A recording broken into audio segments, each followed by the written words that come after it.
A reading from the Gospel of Matthew.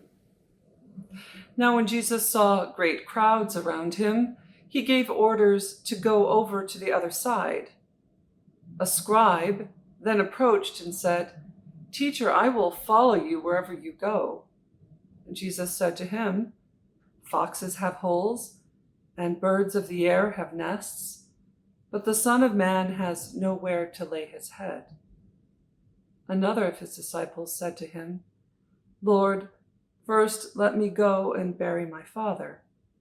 But Jesus said to him, "Follow me, and let the dead bury their own dead." One of the harsher sounding sayings of Jesus, right up there with "Who's my mother and who are my brother and sisters," Jesus has these little bursts of helping people with clarity about where their primary allegiance is meant to be. In our baptismal promises, we promise to follow Christ and to have our highest fidelity be to God, and to God specifically in the form of Jesus. And this little vignette from Matthew's Gospel, where there's a disciple who's very willing to follow him, that says, "First let me go and take care of this obligation I have to a family member to lay them to rest," this ritual that certainly was important. But Jesus says, "Follow me and let someone else take care of that." It's a harsh feeling saying, and yet it's a helpful reminder to me and to all of us that when Jesus says, "Follow me," he's not saying, "Follow me when you have everything in your life sorted out." When Jesus says, "Follow me," he's not saying, "Follow me once you've taken care of everything else on your to-do list," whether it's an important thing like burying a family member, or something not so important like putting my CD collection in perfect order, or all those other little excuses that we can offer in our lives that are something we need to do first before we get to the really important stuff.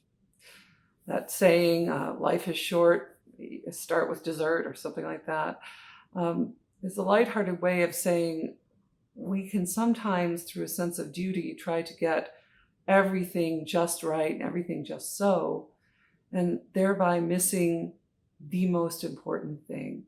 Start with the most important thing. Jesus says, start with the most important thing. And here in this context, with this disciple, he says, the most important thing for you is to follow me now. And there are other people who can take care of that task of obligation to family, that task of domestic obligation, societal obligation. So it's a challenging word to you and to me. And who knows exactly where Jesus would draw that line, and who knows where we would be drawing that line appropriately or inappropriately.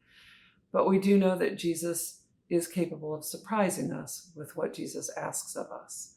So as you listen to how it is that God is calling you to follow, how Jesus is calling you to follow him this particular day, and if you have a, "Yes, Jesus, I'll get around to that, but first let me fill in the blank," offer that before the Lord. Offer that in prayer to God and ask, is this really the most important thing for me to do?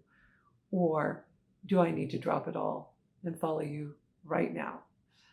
So may God be with you in that discernment, and may God be with you every day and bless you and keep you this day and always. Amen.